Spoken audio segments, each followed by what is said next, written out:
Oi, gente, tudo bem com vocês? Vamos para mais um vídeo? E hoje o tema é muito sério, porque quando se trata de criança, e principalmente o abuso infantil, é algo que a gente deve conversar bem sério. E isso não é algo que deve ser ignorado e não refletido e nem observado.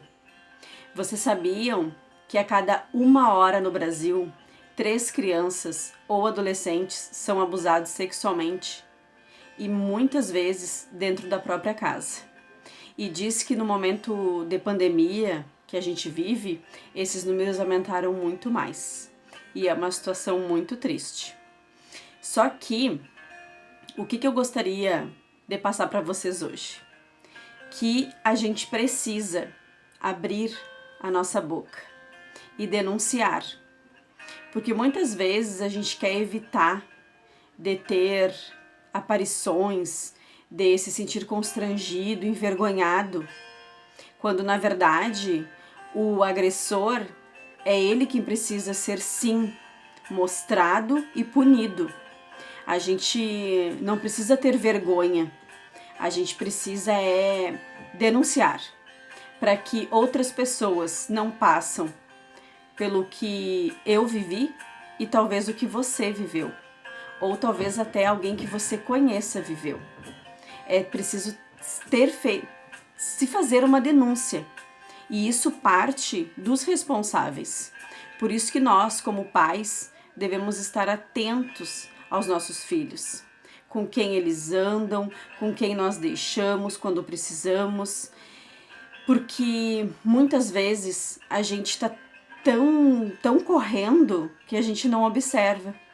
E todo o abuso, ele é considerado um abuso por 2 razões, ou pela violência física ou pela violência psicológica.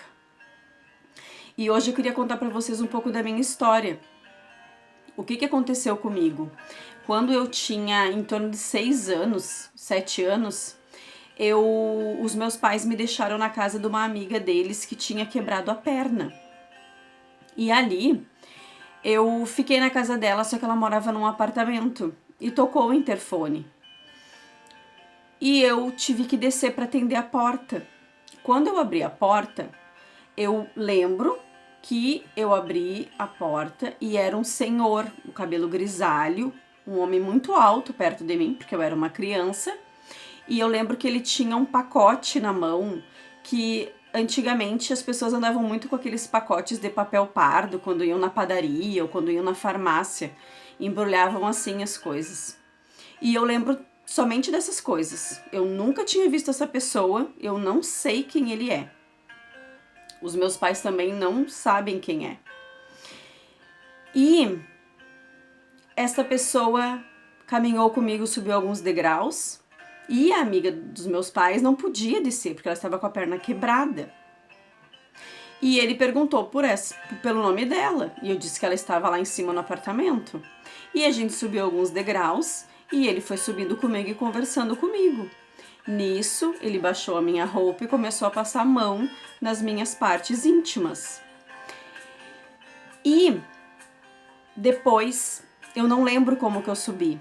Eu sei que ele se retirou no momento que ela começou a gritar para mim subir, e eu nunca mais vi essa pessoa. A única memória que eu tenho depois disso é que eu estava com a minha mãe, eu lembro que eu estava no colo dela, e eles tinham um restaurante ali perto. E eu só lembro quando eu estava entrando no restaurante que eu enxergava o giroflex da polícia nas paredes do restaurante. E a minha mãe me levou no banheiro e conversou comigo. A partir dali, eu acredito que começou a desencadear algo emocional em mim. E isso eu descobri quando eu tinha 33 anos de idade, que eu não entendia o porquê que eu tinha infecções urinárias consecutivas. E quando eu era criança, eu fazia muito xixi na cama. E eu cheguei a tomar por um longo tempo remédio, porque eu tinha muito problema de incontinência urinária. Até que então, com 33 anos eu fui no médico, numa ginecologista, e ela achou muito estranho ter infecções urinárias muito consecutivas. Isso não é normal desse acontecer. E foi então que ela me explicou, que ela me perguntou como é que tinha sido a minha infância, como é que era a minha vida, e eu contei para ela desse fato, e ela disse que foi a partir dali que desencadeou que, no momento que eu estou passando por alguma coisa, a minha infecção urinária é emocional. No momento que eu vivo algum problema, ela aflora. Então, o que isso mostra? Que muitas mulheres hoje podem estar sofrendo a consequência de algo lá da infância. E é uma questão física, que afeta o emocional e gera um problema no corpo. Talvez o problema que outras mulheres tenham não seja infecção urinária, pode ser outra coisa. Por exemplo, no casamento, pode ter algum problema de relação com o marido, pode se sentir suja no momento da relação. Muitas se sentem culpadas, achando que elas que provocaram aquele momento, aquela situação. E isso não é verdade. Nós não somos culpadas pela má conduta da outra pessoa. Eu era apenas uma criança. E ele era o adulto. E ele é o responsável pelo mau caratismo dele em relação à minha infância, à minha ingenuidade. E aí, às vezes, eu me pergunto quantas outras crianças ele fez isso, né? Quantas oportunidades essas pessoas têm. E hoje eu estava aqui fazendo uma pesquisa sobre as estatísticas do abuso infantil no Brasil e é muito triste ver que muitas crianças estão sendo violentadas dentro da própria casa. E o que mais me deixa chateada, gente, é pessoas que estão se envolvendo com outras pessoas que abusam dos filhos delas. E essas crianças muitas vezes estão gritando, pedindo socorro. E os pais só estão querendo viver um relacionamento. Eu não estou aqui querendo julgar a carência das pessoas, mas eu estou querendo dizer que vidas estão sendo abusadas e isso gera um transtorno para a vida toda dessa criança. Hoje nós somos adultos, mas somos crianças feridas, crianças que fomos abusadas. Graças a Deus eu tive bons pais que não alimentaram isso em mim e que me proporcionaram no restante da minha infância uma infância saudável.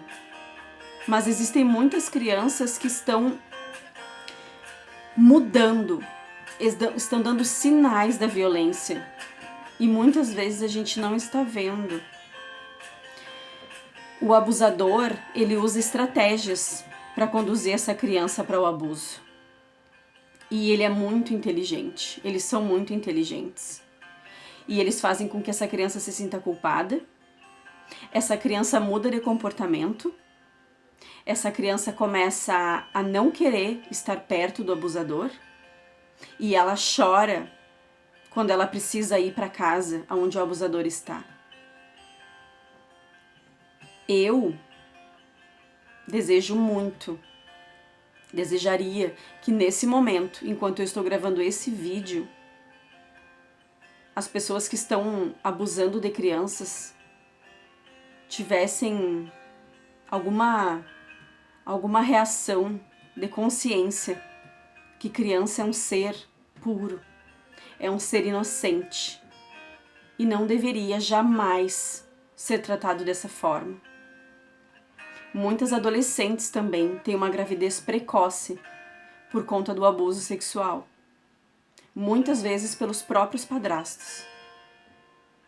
Então a gente precisa estar com os olhos abertos e atentos com os nossos filhos, porque a gente jamais vai querer ver adultos com problemas emocionais, que é o que está acontecendo. Que nós possamos ser vigilantes. E o verso bíblico que eu trago para hoje Está lá em Salmos 30, versinho 5, que diz: o choro pode durar uma noite, mas a alegria vem pela manhã. E nós precisamos sim denunciar as pessoas que abusam, para que a gente possa sim sorrir pela manhã e ter a certeza que essas pessoas vão pagar pelo que fizeram e não vão mais fazer isso com mais nenhuma outra criança, porque nenhuma criança merece e nada justifica um abuso sexual. Eu espero que vocês tenham gostado, se inscrevam no canal e até o próximo vídeo.